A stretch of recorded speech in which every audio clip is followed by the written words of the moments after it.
Bonjour tout le monde. Alors j'espère qu'on m'entend bien. Je ne sais pas s'il y a déjà un peu de monde, s'ils peuvent écrire. Une vingtaine. Bon. Je me suis des signes si jamais on m'entend mal. Alors sachez que c'est une première fois qu'on réalise ce format. J'espère qu'il plaira à tout le monde. L'idée bien évidemment c'est de pouvoir le réitérer pendant le confinement et peut-être ensuite sur pas mal de sujets par ailleurs. Donc même si je sais que nombreux sont ceux qui nous rejoignent pour avoir des informations sur les écoles, je vais démarrer sur les événements. Donc bien évidemment tous les événements de la commune sont annulés ou reportés. Donc les événements liés à la vie associative, au sport, à la culture. Donc les événements de la GFCLM ou de l'association des Amars, malheureusement, ils ont dû être annulés. L'intégralité des bâtiments communaux sont fermés suite à l'allocution du président de la République et de notre Premier ministre. Les événements de la commune, donc vous deviez recevoir un tract. Ce tract, ils sont tous reportés. Même malheureusement aussi le conseil municipal des jeunes. Alors vous pouvez aller voir sur notre site internet, le site de la commune. Il y a 3 listes, deux listes pour les écoles et puis une liste pour le collège, avec des idées intéressantes pour la commune. Donc le scrutin devait se tenir le 7 novembre et malheureusement ce sera reporté. La commémoration aussi du 11 novembre. Nous avons pris la décision avec le maire d'Épône et puis les associations d'anciens combattants d'annuler cette commémoration. Premièrement, l'annuler, alors c'est compliqué pour nous puisque nous avions et nous avons, dans le cadre aussi du déplacement du monument aux morts, nous voulions travailler sur le devoir de mémoire, mais pour la sécurité sanitaire de nos anciens, de nos aînés, il est préférable d'annuler cette commémoration. Ensuite, on avait prévu une journée avec GPSEO et puis mon adjointe à l'environnement sur les déchets verts, de manière à pouvoir vous remettre encore des composteurs et avoir un broyeur à déchets pour vous laisser l'opportunité non plus d'acheter des broyis pour les mettre sur vos parterres de fleurs, mais pouvoir repartir avec directement. C'était le 14 novembre, donc ça aussi on va être obligé malheureusement de le reporter. Par contre, il y avait 2 points importants sur le tract qui sera mis malgré tout, il va être revu, donc tout va être reporté, mais il va être mis sur notre site internet. Je vous le dis quand même, il y avait 2 choses essentielles sur le tract qui sont toujours valables. Il y a le remaniement du cadastre, donc par le service des impôts du cadastre qui gère le cadastre. Bien évidemment, les géomètres continuent de passer chez vous et peuvent prouver leur identité via une carte professionnelle.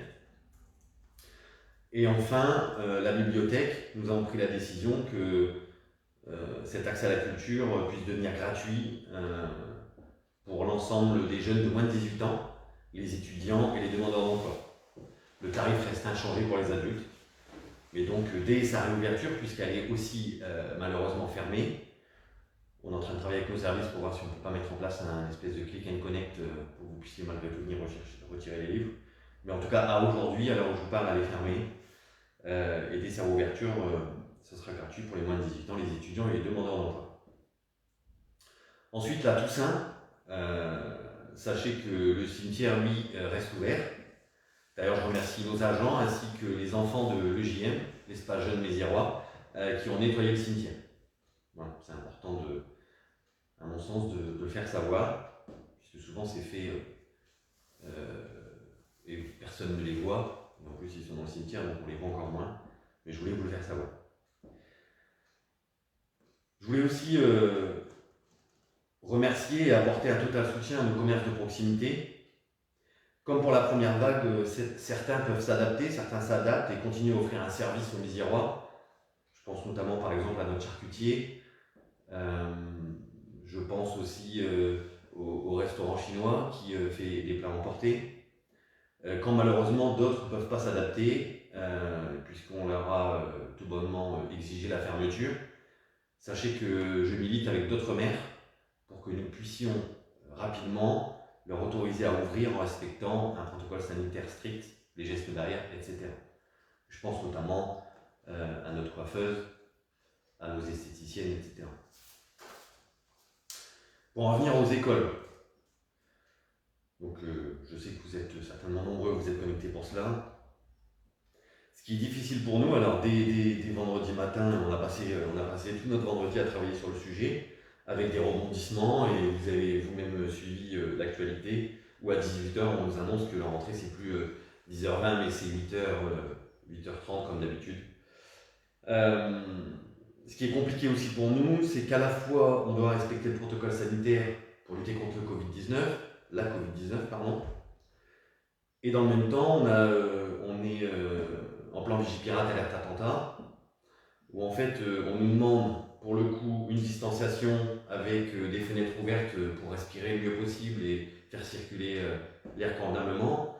Mais on nous demande aussi de se protéger et puis de barricader les écoles. Donc bon, pas facile de lutter contre ces deux choses qui sont essentielles à notre santé et à la sécurité de nos enfants. Donc je vais faire un petit point école par école. Je vais commencer par la Villeneuve. Donc la Villeneuve, la rentrée va rester inchangée, c'est à 8h20. Les élémentaires passent par l'entrée principale, les maternelles auront 3 espaces d'accueil. Ce qu'il est demandé, vous avez normalement tous les parents ont reçu un mail par Madame Cambon, la directrice. Ce qui est demandé notamment pour les enfants de maternelle, c'est d'aller vite, de déposer les enfants, de ne pas s'attarder et puis de repartir. Les récréations sont elles en 2 vagues pour limiter le brassage des enfants. Tout ceci bien sûr est en lien avec notre périscolaire, que ce soit le soir, le matin et le midi. Encore une fois, une des priorités, au-delà que tous les enfants aient un masque, donc dès 6 ans, le protocole sanitaire est strict, il nous faut éviter un maximum les brassages d'enfants. Les classes doivent rester entre elles et il faut éviter de mélanger les classes. En ce qui concerne la maternelle Le Petit Prince, donc à l'école du bas, les horaires restent inchangés. C'est la même chose qu'avant les vacances. Par ailleurs, soyez vigilants sur votre arrivée. L'entrée se fait à 8h20 jusqu'à 8h30. 8h31, ne venez pas crier au scandale, l'école sera fermée. Encore une fois, pour le plan Vigipirate. Je rappelle aussi, puisque j'ai pu entendre certaines choses vis-à-vis du masque, donc non seulement les enfants dès 6 ans ont l'obligation de porter un masque, les instituteurs, les ATSEM, le périscolaire, tout le monde a un masque, tous les adultes, mais les parents aussi, vous devez tous être munis d'un masque, c'est obligatoire. Pour l'école de la maternelle Le Petit Prince, il y aura 2 services de restauration, encore une fois pour limiter le brassage, et des récréations échelonnées, avec des séparations dans la cour. Pour les tilleuls, là c'est un peu plus compliqué, pour aussi limiter les brassages. Les entrées et les sorties se feront sur des horaires alternés. Donc il faut bien suivre les blocs des différentes écoles, bien suivre l'actualité de la commune et notamment nos réseaux. Pour vous donner quelques exemples, les rentrées échelonnées par l'entrée principale. 8h15 ce sera CM1, CM2, 8h30 CEP, CE2, et par l'entrée annexe, donc juste en face, 8h45 CE1, CEP et CE1, CE2. Et c'est comme ça décalé jusqu'au soir. Donc tout ça, vous l'avez reçu par mail, par nos services enfants jeunesse. Sur les généralités, ce qui est important de savoir, parce que je sais qu'il y a beaucoup de parents qui se posent la question sur la sécurité et sur le protocole sanitaire. Donc comme je l'ai déjà dit, le port du masque est obligatoire pour les enfants de plus de 6 ans. Nous allons mettre en place un lavage des mains avant chaque entrée en classe et après chaque atelier salissant. Les récréations sont échelonnées et les cours de récréation délimités par groupe d'enfants. Le nettoyage des points de contact plusieurs fois par jour sont assurés en maternelle par les ATSEM, en primaire par les instituteurs, en périscolaire par les animateurs. et par notre prestataire ménage en fin de journée. Nous avons aussi dû amender le ménage, en tout cas le marché de la société de ménage, qui nous a mis bien évidemment une plus-value, puisque pour respecter le protocole sanitaire, donc dès lundi, comme je vous l'ai dit, ils vont faire tous les points de contact une fois par jour, le soir, et ils vont désinfecter l'intégralité des sols et des surfaces en fin de journée, toutes les tables, tous les bureaux et tous les sols. Il y aura un sens de circulation dans l'ensemble des structures. La distanciation physique du coup est maintenue soit par la classe, soit par niveau, ou école en centre de loisirs. L'application des gestes barrières, voilà, tout ça c'est standard. La ventilation des locaux fait régulièrement, et le port du masque pour tous les adultes, parents compris, ainsi qu'aux abords des écoles. Sachez qu'il y a un arrêté qui a été pris qui est toujours valable, non seulement pour le port du masque, mais aussi pour les fumeurs. Aux abords des écoles, inutile de dire je fume, donc je légitime le fait d'enlever mon masque. Je pense que quand on est fumeur, on peut attendre 5-10 minutes les écoles et puis fumer plus loin. Donc aussi pour la sécurité, aux entrées et sorties des écoles, nous allons mettre 2 agents devant chaque entrée et sortie d'école. La police municipale sera mobilisée. C'est pourquoi il est important de ne pas fumer devant les écoles. C'est pourquoi il est aussi important de faire attention au stationnement. Il faut qu'on soit toutes et tous responsables. Il ne faut pas encombrer les entrées et sorties d'école. Garez-vous plus loin. Faites 50 mètres à pied en marchant. Ça fait de mal à personne à mon sens. Dès lundi, nous avons une réunion encore une fois avec l'ensemble des services et la police pour assurer au maximum la sécurité des enfants et aussi des adultes par ailleurs. Et je remercie par avance l'ensemble de nos agents communaux qui, de par leur statut et leur polyvalence, vont parfois devoir être réaffectés à d'autres missions.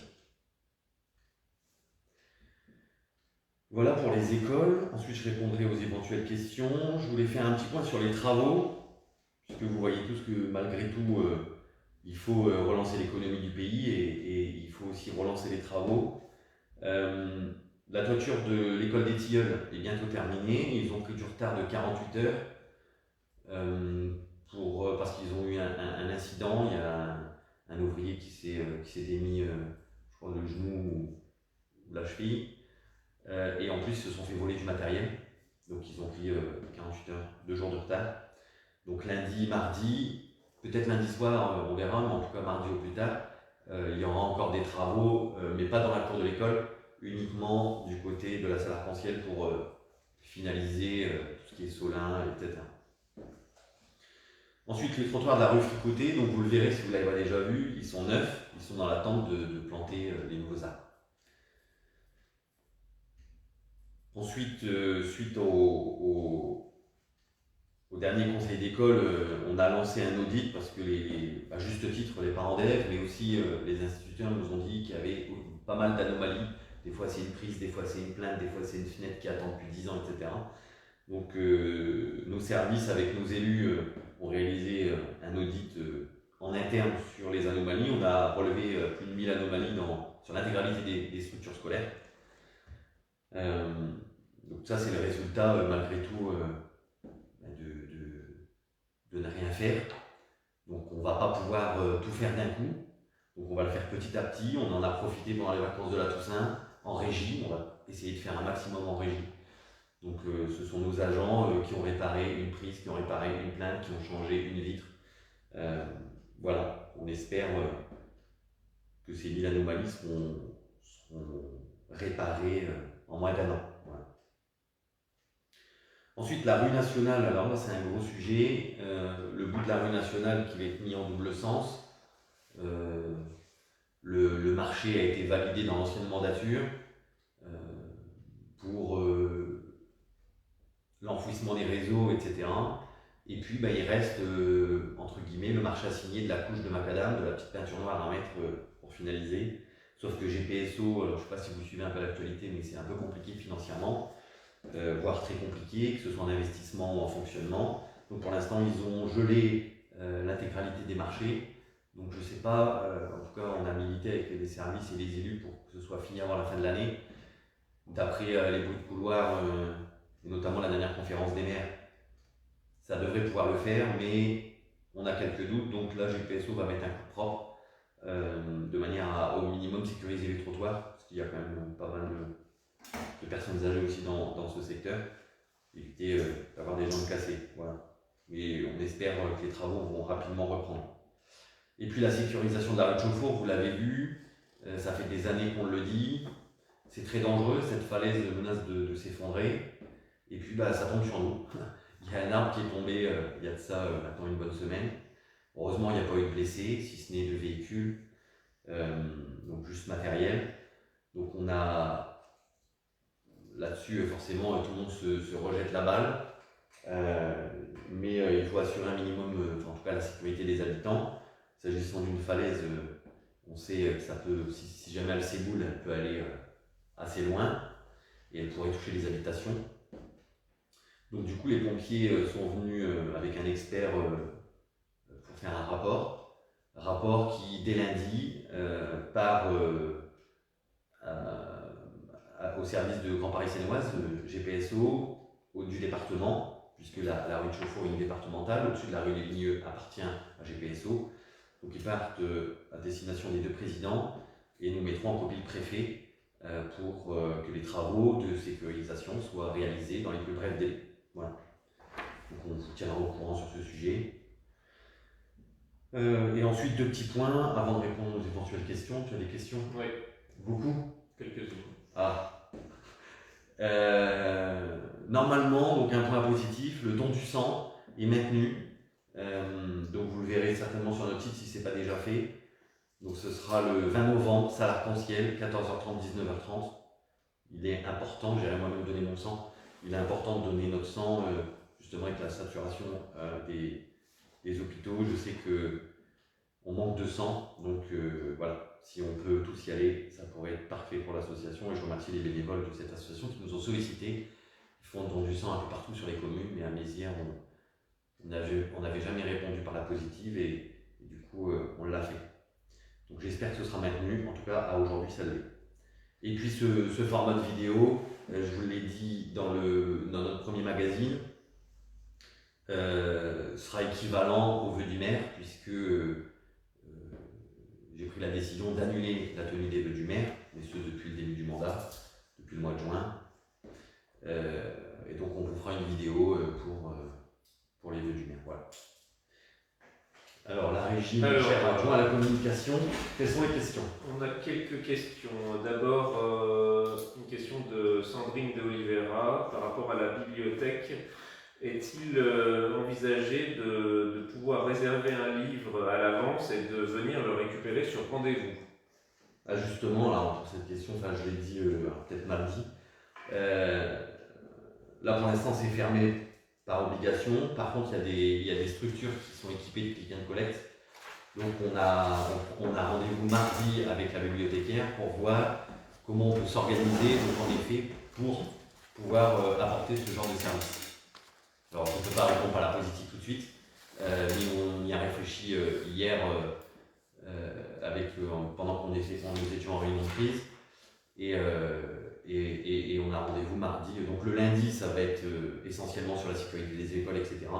Et mardi, on a rendez-vous avec la bibliothécaire sur ce sujet. Voilà. Donc restez connectés à nos réseaux et j'espère qu'on pourra vite vous apporter ce service. Ensuite, on a une question de Céline Lemaire qui demande ce qu'il en est de l'ouverture de la déchetterie durant le confinement. Alors, j'ai pas la réponse. Moi, d'après ce que j'ai vu sur les réseaux, GPSO garantit que les déchetteries restent ouvertes. En tout cas, je les avais déjà interpellés dès qu'on a été élus pour réouvrir rapidement les déchetteries, puisque ça engendre les dépôts sauvages. Et du coup, je leur avais dit, on va vous mettre en demeure pour aller ramasser ces dépôts sauvages et puis payer, puisque vous avez la compétence déchets. Donc je me renseignerai.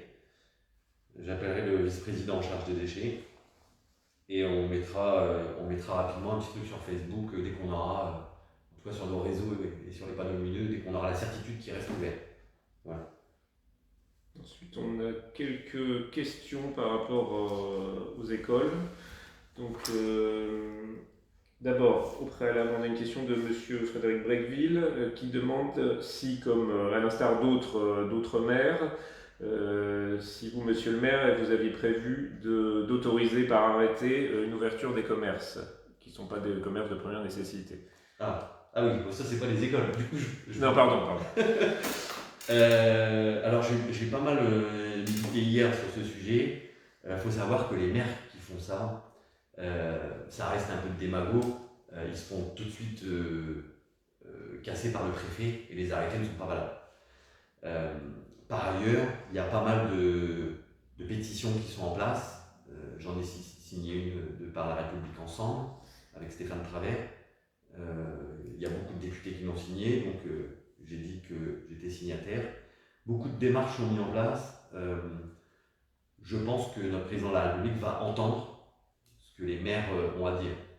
Et hier aussi, j'ai répondu, où en fait j'ai expliqué qu'il pourrait être de la compétence du maire, puisque ça peut être dans ses pouvoirs de police, que d'autoriser ou non la réouverture d'un commerce de proximité s'il n'est pas vu comme commerce de première nécessité.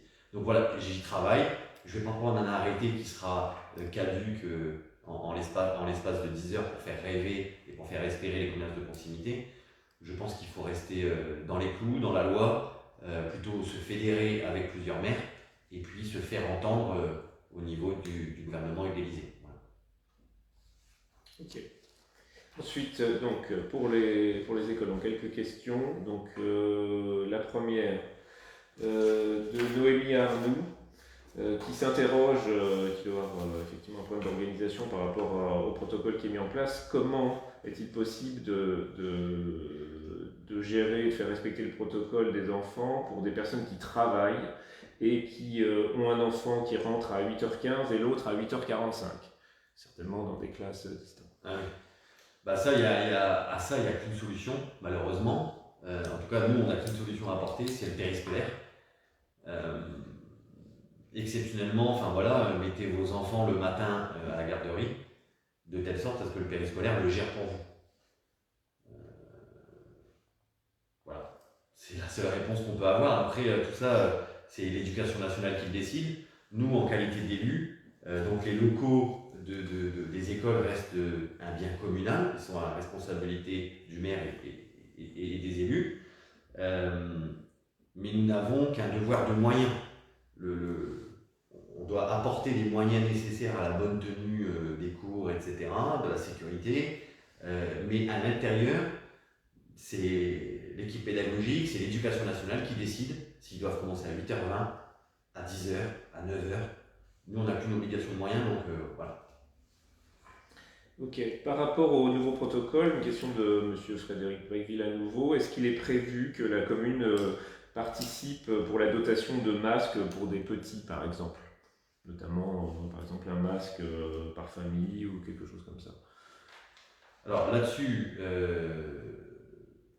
il est à la charge des habitants d'équiper les enfants de masques. J'aimerais pouvoir le faire. Après, tout a un impact aussi. Hein. Tout ça, c'est de l'argent. Et on a peur aussi aux dérives, puisque si on distribue des masques, on va en distribuer combien? On va en distribuer combien par jour? Faut pas oublier qu'on a une responsabilité, c'est de la bonne gestion du budget, la bonne gestion de la commune. Autant si c'est vous-même qui achetez les masques, vous allez inciter vos enfants à prendre soin, parce que ça coûte de l'argent. Autant si c'est la commune qui distribue à foison les masques, je pense que vous allez moyennement apprécier si à la fin de l'année, je vous dis qu'on est obligé d'augmenter les impôts pour payer les masques. Trêve de plaisanterie. Voilà, j'ai expliqué au service qu'on va mettre en place une solution, notamment pour les enfants quand ils vont arriver avec un masque. On sait tous que ce sont des enfants et dans la cour de récréation, ça peut être abîmé, ça peut tomber dans une flagueuse, etc. On va mettre les moyens à disposition pour pouvoir remplacer un masque. Mais de là à distribuer et à faire une distribution gratuite à l'ensemble des jeunes, voilà, je ne pense pas. Mais Encore une fois, j'ai une équipe, là-dessus c'est pas moi qui vais décider seul. J'ai mon opinion et je viens de vous la donner. Hier on était en réunion de crise pour tout ce qu'on vient d'aborder et pas forcément sur un sujet aussi précis. Si mon adjointe à l'enfant jeunesse, Madame Elouari, me dit que sa commission souhaite qu'on investisse 6 000 euros dans des masques, et ben on fera le choix en bureau municipal avec les adjoints de le faire ou non. Voilà. Très bien. Ensuite, une question sur le protocole. Est-ce qu'il est prévu, une question d'Elisabeth Messager, est-ce qu'il est prévu un nettoyage des classes le midi? Non, dans le protocole, c'est une fois par jour. Donc on a augmenté, et je ne vous le cache pas, c'est 20 000 euros qu'on va payer en plus, le service ménage, puisque à la base, le ménage était prévu donc, dans le cahier des charges initial, un nettoyage des sols tous les jours, nettoyage, pas désinfection, nettoyage des sols tous les jours, et le nettoyage des tables une fois par semaine. Nettoyage des points de contact une fois par semaine. On a vu les choses arriver et on le savait, donc on l'a fait juste avant les vacances de la Toussaint, où en fait on a convoqué la société, le prestataire de ménage, et nous a fait une proposition qui aura un impact budgétaire de pas loin de 20 000 euros, et oui, tout coûte cher, mais c'est au moins pour finir l'année. Et donc pour le coup, il y aura un grand ménage, donc un grand nettoyage en désinfection, donc pas simplement nettoyer avec un produit standard, c'est un produit désinfectant sur l'ensemble des sols, l'ensemble des tables et l'ensemble des points de contact une fois par jour quand il n'y a plus d'enfants. Donc je l'ai dit aussi, et vous pourrez le répéter à vos enfants, je l'ai fait savoir aux équipes pédagogiques, il est aussi des responsabilités des équipes pédagogiques que de libérer les tables et les bureaux pour que la femme de ménage puisse faire le nécessaire. Puisque vous savez que c'est une société, c'est timé, tout est chronométré, elle a 3 heures pour nettoyer l'école, enfin désinfecter l'école, elle n'a pas le temps de débarrasser les tables, etc. etc.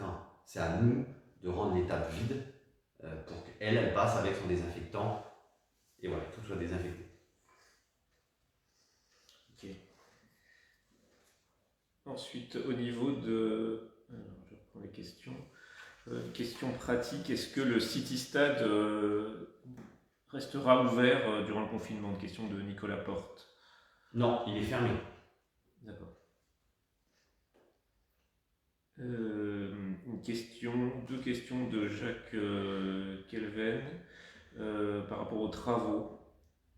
Quid de la boulangerie? Ah, bonne question, M. Calvin.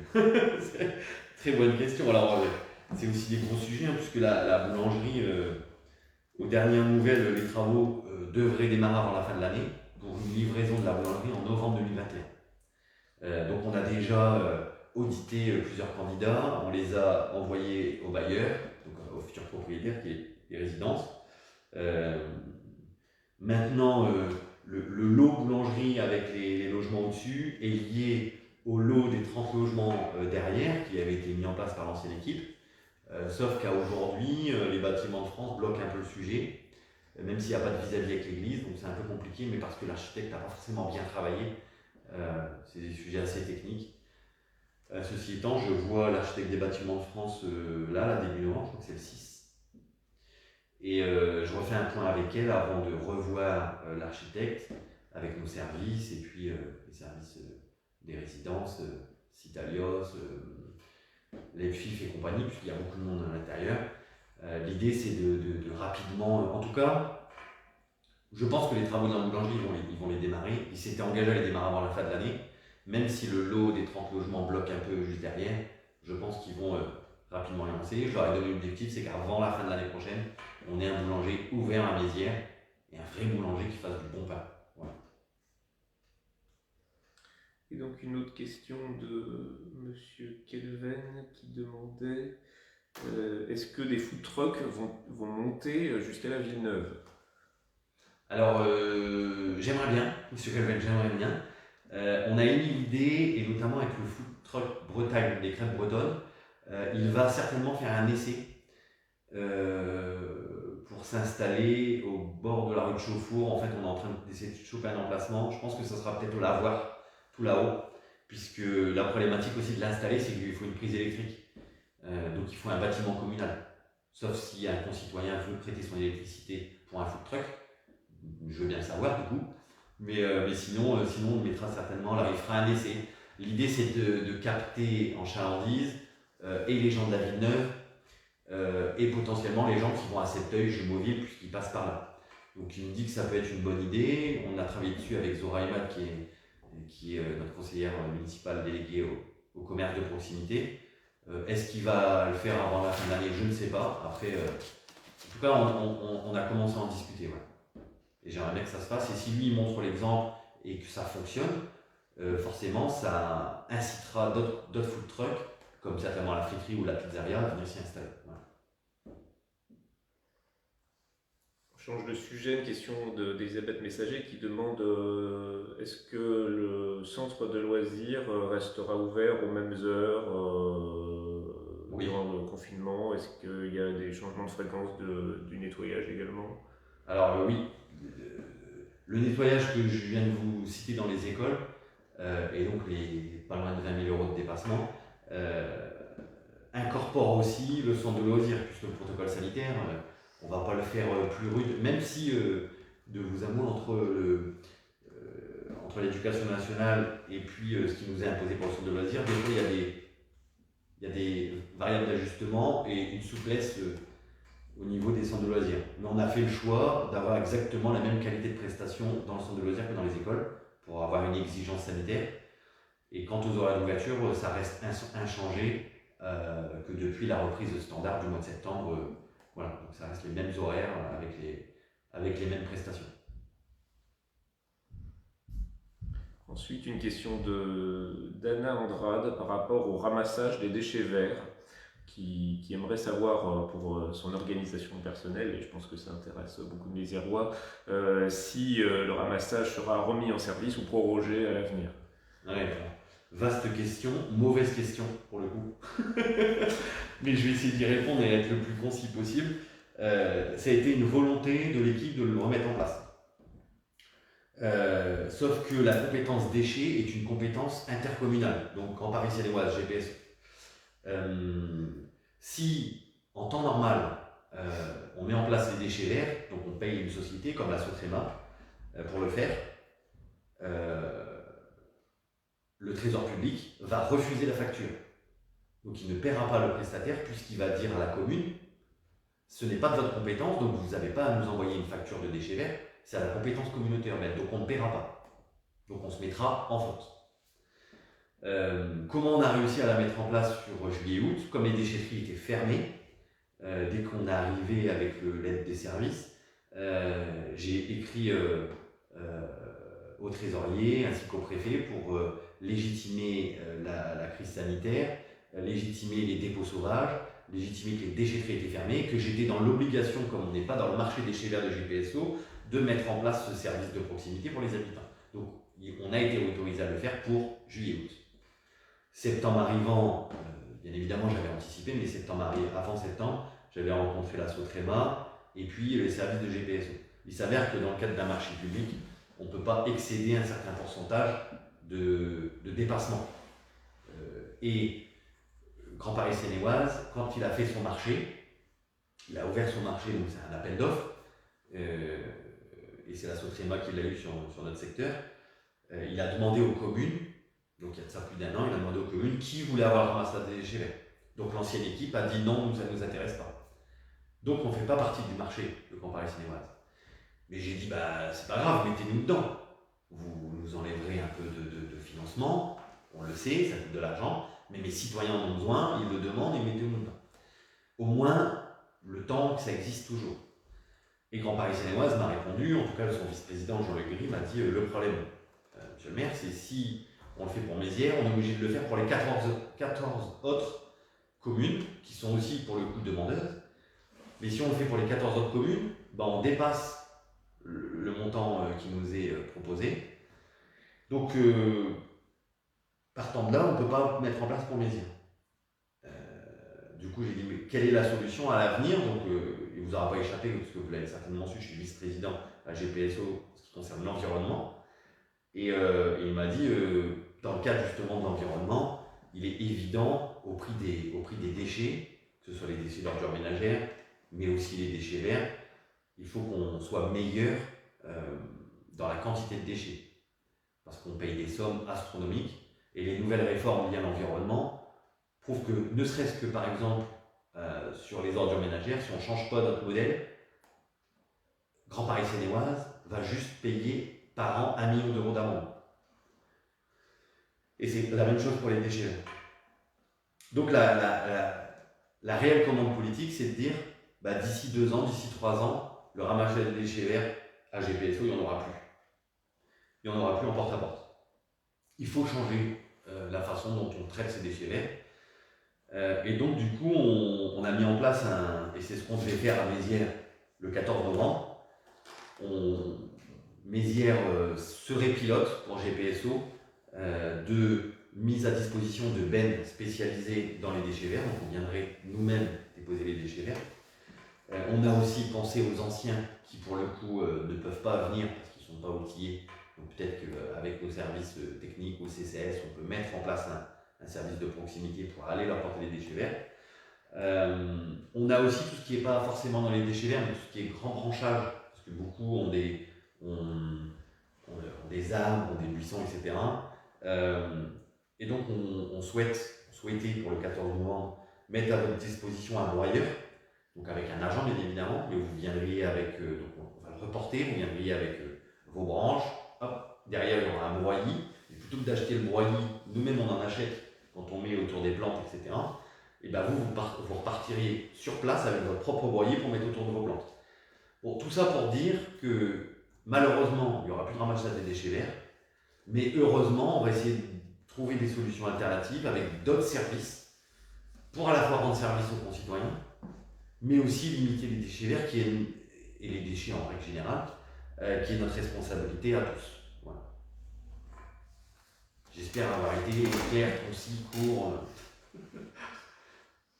On a quelques autres questions. Alors une question qui revient sur la déchetterie de Michael Anctil, qui nous dit à propos des dépôts sauvages, alors je pense qu'il s'inquiète effectivement de l'éventuelle fermeture de la déchetterie, il serait bien d'étendre les horaires, les capacités, les matières à déposer, car se faire refouler de la déchetterie car on possède plus d'1 mètre cube de déchets et qu'il est interdit d'y poser de la terre, cela éviterait des dépôts sauvages. Après, j'ai pas déplié malheureusement le commentaire, j'ai plus l'accès, mais voilà, ça nous en dit déjà un peu.